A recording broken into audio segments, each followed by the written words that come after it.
internet, I'm back with more books.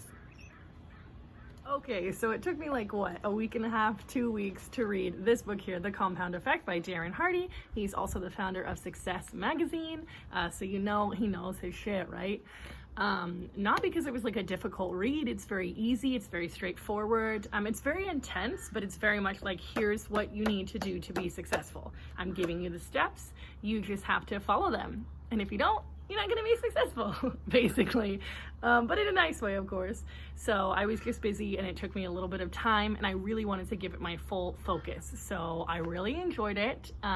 It is a little bit manly, again, like I said with the other one from the first video I did, that it just has more of a masculine energy, but that's okay, because sometimes you do need that little like kick in the pants to get going, rather than like a you can do it little push. He's like, hey, if you want to do it, I can change your life. Here's the steps, and if you don't take them, you're not going to change your life. And you're like, damn, okay, well, I better do them or I won't change my life. So I'm going to tell you my favorite steps on how to do that. Okay, so the title, The Compound Effect.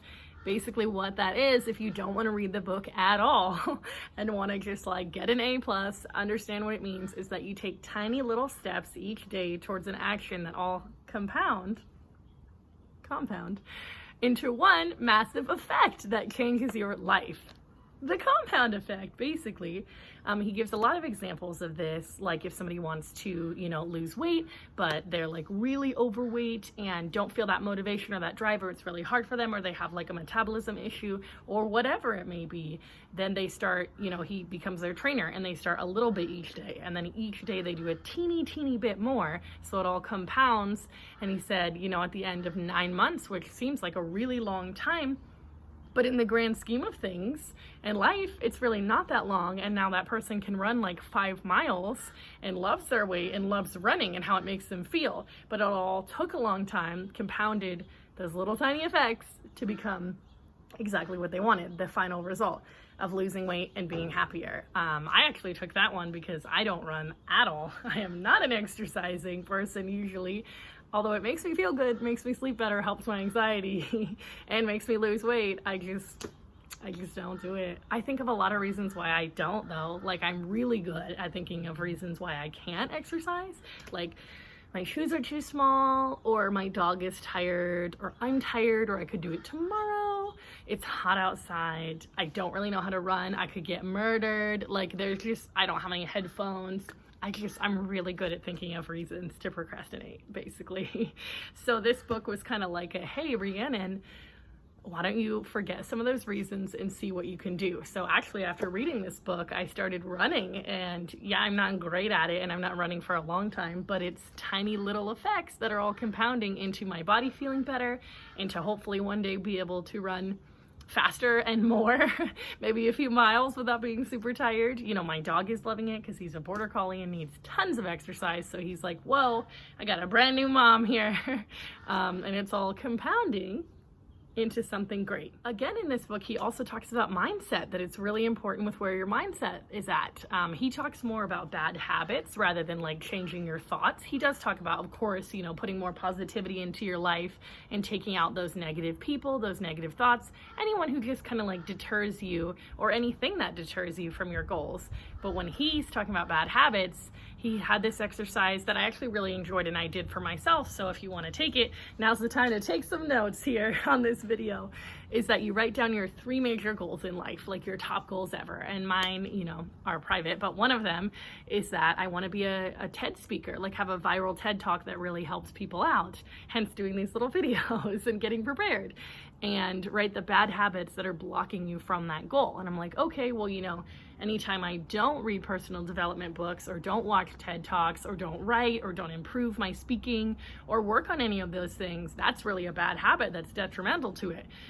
Whereas like, if I sit and watch TV or spend all day on Instagram or TikTok, that's usually where it is TikTok, it really gets me, then I'm really deterring myself, and that's a bad habit that I can change just by writing that down. So that's a really good exercise, is to take your top 3 goals and write the bad habits that are stopping you from those goals, but it doesn't have to be directly stopping you. Like, you may not see watching TV as being detrimental to that goal, right?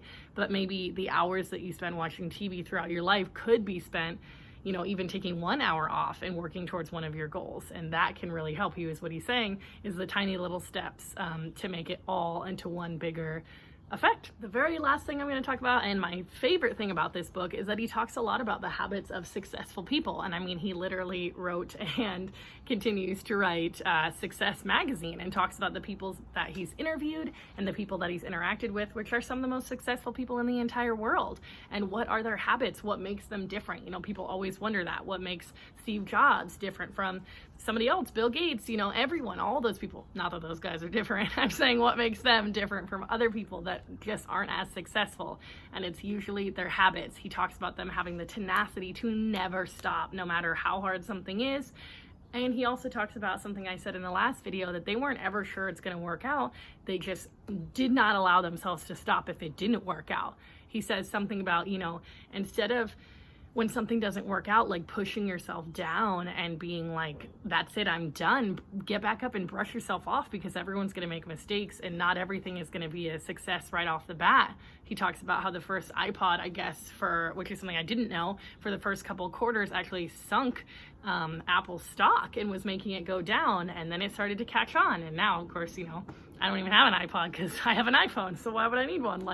Now times have changed, but in the beginning, it wasn't the success that they thought, and they just kept going, brushed it off, and knew that it would be successful. And that's what he talks about, and that's what all these books always talk about, is that you have to believe, yes, you have to believe that you are going to be the most successful person on earth at whatever you want to do. Whether that's being a TED speaker, whether that's doing your dream job, working at Disneyland, being a businessman or a businesswoman, starting your own small business, doing whatever it is you want to do. You have to believe with your 100% heart and your 100% goal, and the people around you have to believe it, and you have to be accountable, and you have to have the right people around you that make you truly believe it. You have to feel it, think it, smell it, touch it, breathe it, everything, that you will be the most successful person at that, and all of your dreams will come true. That's kind of what all of these books say, but especially this one, just in a more direct format with more steps. So if you are a person who needs logical steps on how to be successful, and kind of like a coach or a mentor or a trainer, then this book, The Compound Effect, is the one for you. So thank you for watching, and thank you for voting on this one, because if you're on my Instagram story, you got to vote on which book I read, and everyone voted, well, the majority voted for this one. So I'll be doing another poll to see what the next book will be, and I hope you go get the book.